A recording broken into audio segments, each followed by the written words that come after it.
John 8, 3 through 11, the woman caught in adultery, while Jesus went to the Mount of Olives.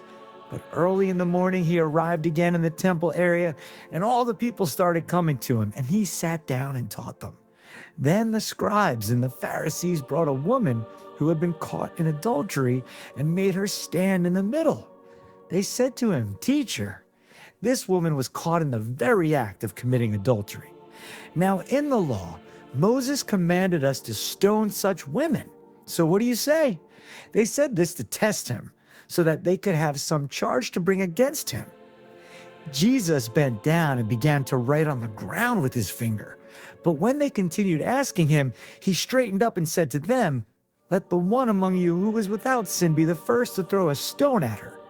Again he bent down and wrote on the ground. And in response, they went away one by one, beginning with the elders. So he was left alone with the woman before him. Then Jesus straightened up and said to her, "Woman, where are they? Has no one condemned you?" She replied, "No one, sir." Then Jesus said, "Neither do I condemn you. Go, and from now on do not sin anymore." This passage beautifully shows how Jesus calms a tense and hostile situation not with force, but with divine wisdom and mercy. Catholic apologetic explanation of John 8, 1 through 11. This passage, often titled "The Woman Caught in Adultery," is rich in moral, theological, and pastoral meaning. Here's a breakdown of its apologetic significance. Point 1. God's mercy does not mean tolerance of sin. Jesus does not deny the woman's sin, but he also does not condemn her. This shows the depth of God's mercy. He offers forgiveness without ignoring justice. His final words, "Go, and from now on do not sin anymore," emphasize that forgiveness is meant to lead to conversion, not complacency. Apologetic note: some may claim Christianity promotes cheap grace, that is, forgiveness without repentance. This passage refutes that. Jesus forgives but commands a change in life. Point 2, Jesus and the law of Moses. The Pharisees were trying to trap Jesus. If he said to stone her, he would appear cruel and defy Roman law, which didn't allow Jews to carry out capital punishment. If he said not to stone her, he'd appear to contradict Mosaic law, Lev 20:10. Jesus doesn't dismiss the law, instead, he deepens it, revealing the hypocrisy of those who apply it without self-examination. Apologetic note: Catholics believe Jesus is the fulfillment of the law CF. Matthew 5:17.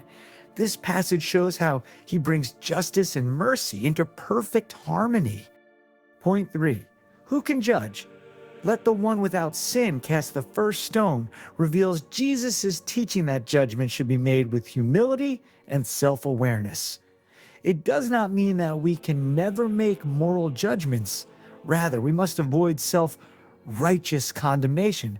Apologetic note: some critics argue Christians shouldn't call anything sinful.